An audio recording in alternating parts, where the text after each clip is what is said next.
973-868-1444 to learn more. You're listening to the South Orange Maplewood Online Radio Experience. For more, go to SoMore.org to participate in the discussion. Are you looking for a professional logo design for your website, brand, or business? Then we are the company you are looking for. We are professional graphic designers, and with our skills, we will design a perfect, high-quality logo for you. We work with standout concepts, nice contrasts, and color balance. Please let us know your text for use in logo, web address, color of logo that you want. We will design 3 variations of your logo for you to choose from for only $99.95, with 100% refund of your $99.95 if you're not satisfied. We provide fast delivery and professional design. We also design any size web banner ad for $35. Call us at 347-674-1680. That's 347-674-1680. An operator is standing by to take your call. The Strollers present Fuddy Mears, a dark, absurdist farce about all that is imperfect and flawed in the human condition. Come see it at the Bergdorf Center for the Performing Arts on 10 Durand Road in Maplewood. Friday and Saturday performances are on March 6th, 7th, 13th, and 14th at 8 p.m., with a Sunday matinee on March 8th at 2 p.m. Visit thestrollers.org for tickets and details. Don't stay at home. Come play with the Strollers.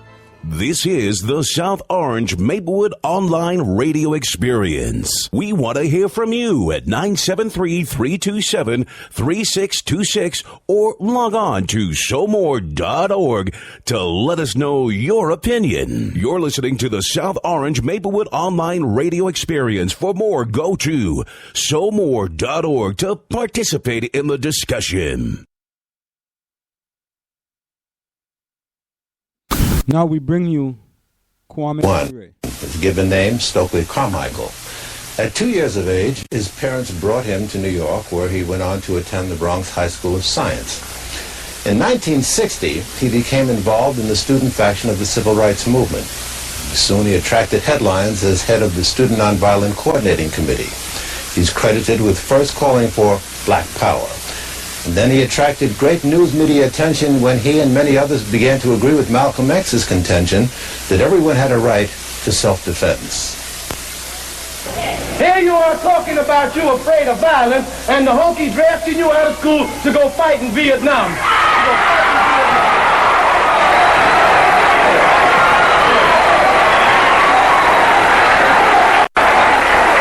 Now you ought to be crystal clear in your minds, and you ought to tell them, if violence doesn't work, then they ought to try nonviolence in Vietnam or get off the pot. Get off the pot.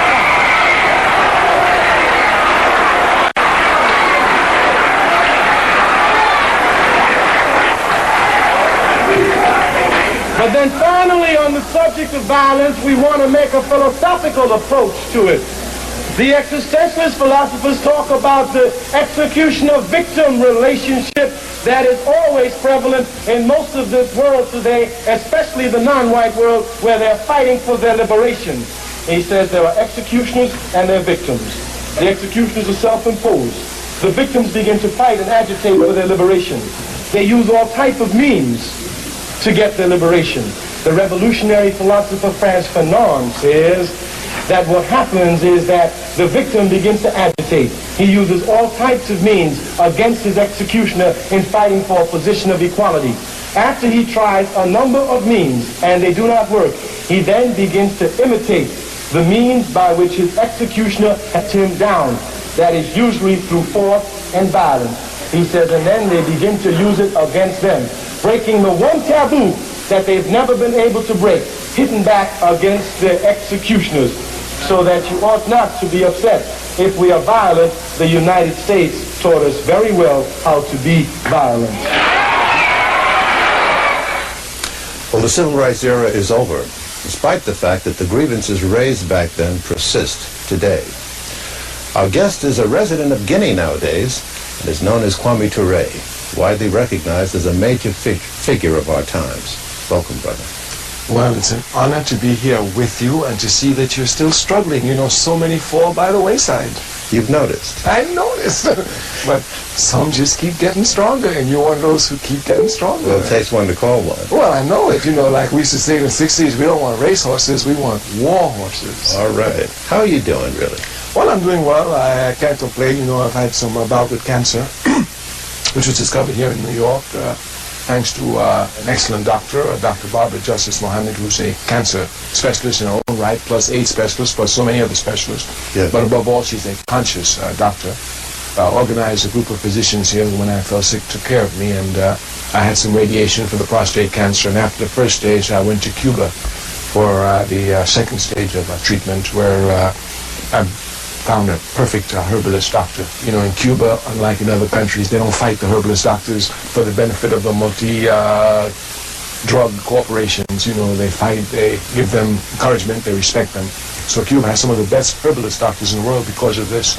And this was, of course, along with other reasons, choosing Cuba, this was also one of the reasons. So now you're back in New York, and you're planning to go back home to Guinea? I'm on my way to Guinea. This is the first time in over 25 years that I've been this long out of Africa. It's a long time. What have you been doing in Guinea all these years? You come back periodically to lecture, we know that.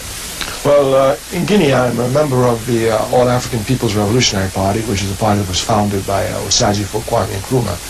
And this party is a Pan-African party. It has bases throughout the world, certainly within the United States of America. And part of my job, following the dictum, not just of Nkrumah and Secretary, but of Malcolm X, who says that if we want power, we must put our power base at home and then extend there. Our party has been following that, building our base at home, and then having the diaspora feed into that base at home.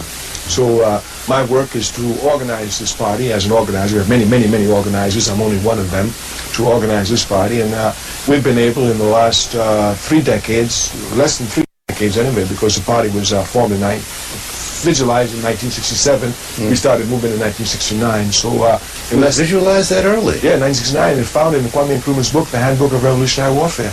One of the greatest honors I had in my life was when I met him in Guinea. He let me read that book in its manuscript form. You know, where it solved all the problems I've been looking for. And we've kept the base in Africa, and we spread all around now. We've got bases in America, the United States of America. We have it in Central America, in North America, in the Caribbean.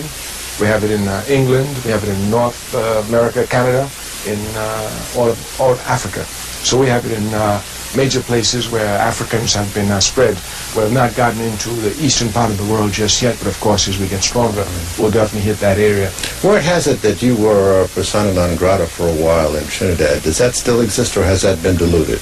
You know, they just changed the whole thing, you know. What? Yes, boy!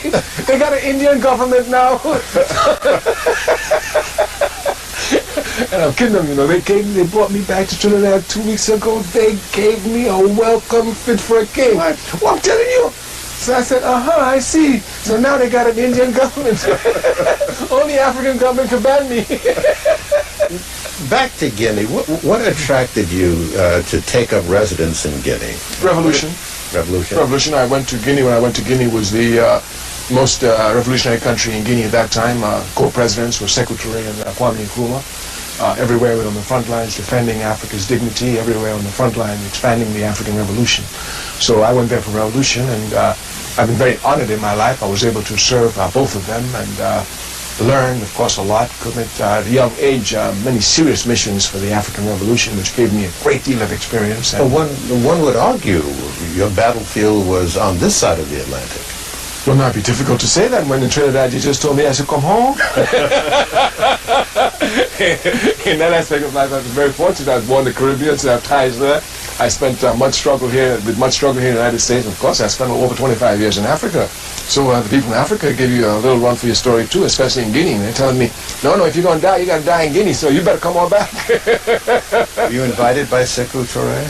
By both Secretary and by Kwame Nkrumah. It was Kwame Nkrumah. They were both co-presidents at that time, and after having been invited there for the 8th Congress of the Democratic Party of Guinea, of the African Democratic Revolution, of which I now have the honor of serving as a committee central member, and part of our work is to bring our party back to power after much oppression by French neocolonialism. But of course, we're going to overcome this task.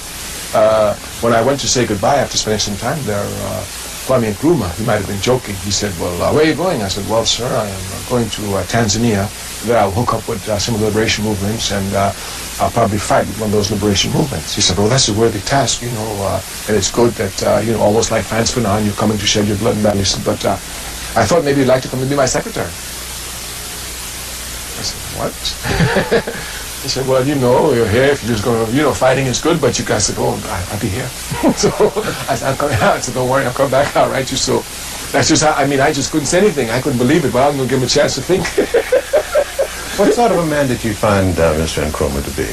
Nkrumah was a great man, obviously. That's number one. Two, I've read a lot of accounts about him in his later life, which are just untrue.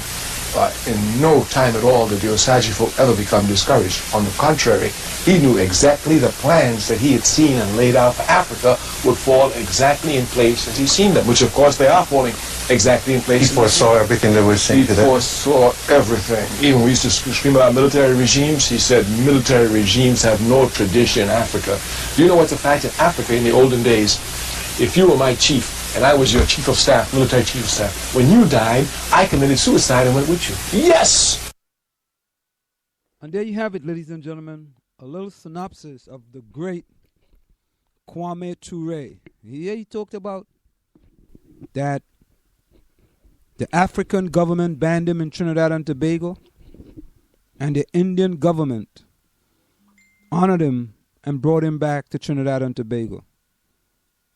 Makes you wonder sometimes, ladies and gentlemen. The African government banned him, but the Indian government brought him back. Time check. The time is approximately 9:25 p.m. That time check is brought to you by Nokia Home Improvements for all your general construction and remodeling job. Nokia Home Improvements. No job is too small. You can call them at 973-592-8493. That's 973-592-8493. We're going to go for a short break, and when we come back, we're going to wrap up. The Strollers present Fuddy Mears, a dark, absurdist farce about all that is imperfect and flawed in the human condition. Come see it at the Bergdorf Center for the Performing Arts on 10 Durand Road in Maplewood. Friday and Saturday performances are on March 6th, 7th, 13th, and 14th at 8 p.m., with a Sunday matinee on March 8th at 2 p.m. Visit thestrollers.org for tickets and details. Don't stay at home. Come play with the Strollers. Go ahead and advertise on the South Orange Maplewood online radio experience. You can reach us at 347-674-1680. That's 347-674-1680. An operator is standing by to assist you.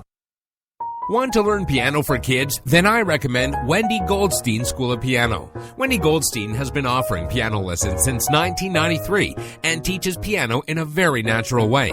An alumni of Manhattan School of Music, Wendy creates customized lesson plans for each student and helps bring music alive. Wendy provides you a convenient location, the best value, and the most fun way to learn piano. All ages are welcome, and the first lesson is always free. Have questions? Call Wendy at 201-207-5169.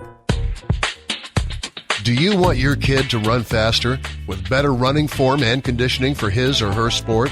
Then Running Development Academy is the place for him or her. Our training packages fix their form and make them run faster. How about training to run a marathon or just run faster in your respective event? Maybe you just want to learn to run properly and lose weight in the process. Our trainers, a former 800 meters track Olympian and an 8 times world record holder in Masters Track and Field, will get you there.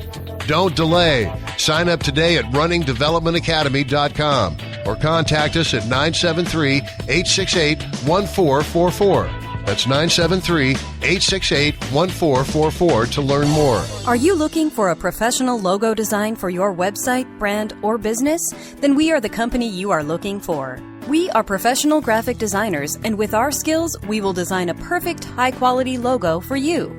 We work with standout concepts, nice contrasts, and color balance. Please let us know your text for use in logo, web address, color of logo that you want. We will design 3 variations of your logo for you to choose from for only $99.95, with 100% refund of your $99.95 if you're not satisfied. We provide fast delivery and professional design. We also design any size web banner ad for $35. Call us at 347-674-1680. That's 347-674-1680. An operator is standing by to take your call. This is